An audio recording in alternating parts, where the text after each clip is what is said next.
Thanksgiving prayer. In the name of the Father, and the Son, and the Holy Spirit. Amen. Our Father who art in heaven, hallowed be thy name. Make it upon that it on earth as it is in heaven.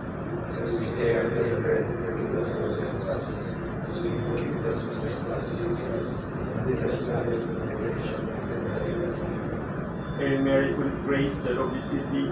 Blessed art thou among women, and blessed is the fruit of thy womb, Jesus is full of Holy Mary, Mother of God, pray for us sinners, now and at the hour of our death. Glory be to the Father, and to the Son, and to the Holy Spirit. As it was in the beginning, is now, and ever shall be, world without end. Almighty God bless us, the Father, and the Son, and the Holy Spirit. Okay, gentlemen, we have duties and responsibilities on board the ship. Master.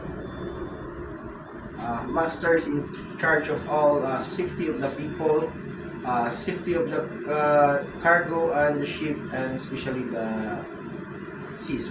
Okay, next, Chief Officer. Chief officer is the safety officer of the ship. Also, he's the one to handle the cargo operation. Also, he's the assistant safety security officer, ship security officer. Okay, next, Second Officer. Second officer, navigational officer, is in charge of the navigational equipment and also medical officer on board. Okay, next, Third Officer.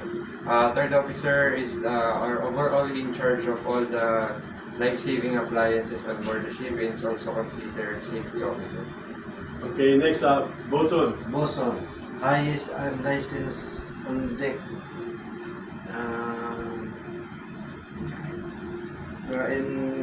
In charge and maintenance on deck.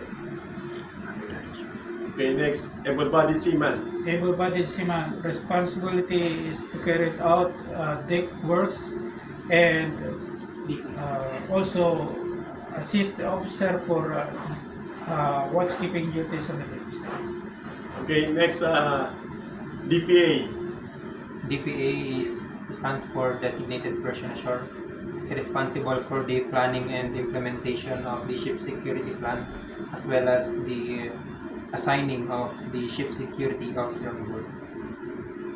Okay, next, ordinary seaman. Ordinary seaman responsibility: assist able-bodied seaman and bosun on daily works and maintenance on deck.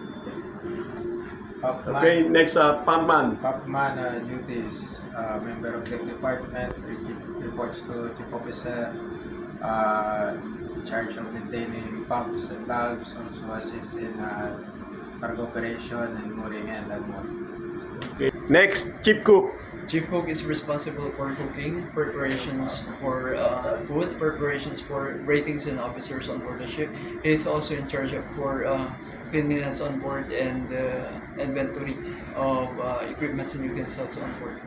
Because food and cleanliness on board hygiene is a must. Okay, very good. My YouTube channel, Cap TV, Pinball TV. Thank you and God bless.